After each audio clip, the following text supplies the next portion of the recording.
నిన్న ముఖ్యమంత్రి గారు ఇక్కడ కొడంగల్లో మాట్లాడుతున్నారు. ఏమన్నాడంటే చీరలు పంపించిన ఓట్లన్నీ నాకే గుర్తుంది అన్నాడు. అంటే నేనేమంటున్నా అంటే వాస్తవానికి కేసీఆర్ గారు ఉన్నప్పుడు పండుగకు బతుకమ్మకు చీరలు వచ్చినాయి. 2 పండుగలు పోయినాయి, వచ్చింది ఒకటే చీర కాదా? 2 పండుగలకు రావాల్సింది ఒకటే వచ్చింది.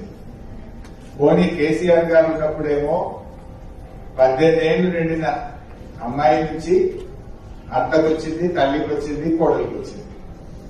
కానీ ఇప్పుడేమంటున్నారు, ఓన్లీ ఎస్హెచ్సి గ్రూప్ లో ఉన్న వాళ్ళకు మాత్రమే ఇచ్చారు. మన తెలంగాణ రాష్ట్రంలో అప్పుడు కేసీఆర్ గారు ఉన్నప్పుడు బతుకమ్మ దసరా పండుగప్పుడు 1,30 లక్షల మందికి చీరలు వచ్చాయి. ఇప్పుడు ఎస్హెచ్సి గ్రూప్ లలో ఎందరున్నారు? 46 లక్షల మంది మాత్రమే ఉన్నారు. అంటే సగం కూడా వస్తలేదు. అంతే కదా? మీ ఇంట్లో ఇప్పుడు అత్త గ్రూప్ లో లేదని అత్తకు వస్తలేదు, బిడ్డ గ్రూప్ లో లేదంటే బిడ్డకు వస్తలేదు. ఆనాడు 1,30 లక్షల మందికి ఇస్తే ఇవాళ కేవలం 46 లక్షల మందికి మాత్రమే ఇస్తూ ఉన్నారు.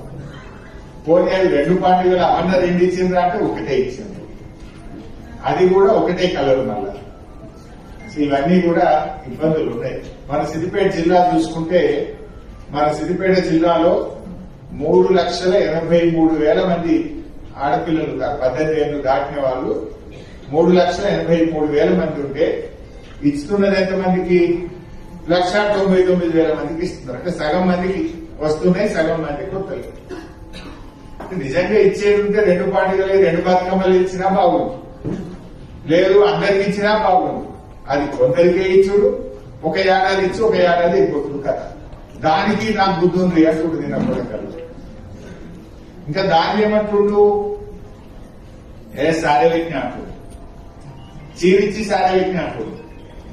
అయ్యా రేవంత్ రెడ్డి గారు సారే పెట్టుడు అంటే, నువ్వు ఇస్తానన్న మహాలక్ష్మి నెలకు 25,000 ఇస్తా అన్నారు. మనకు 2 ఏళ్ళు అయింది. 2 ఏళ్ళు అంటే ఎంత అవుతుంది? 60,000 రూపాయలు. నిజంగా చీరతోని నువ్వు ఇస్తానన్న 60,000 కూడా ఇస్తే అప్పుడు సారా పెట్టినాను.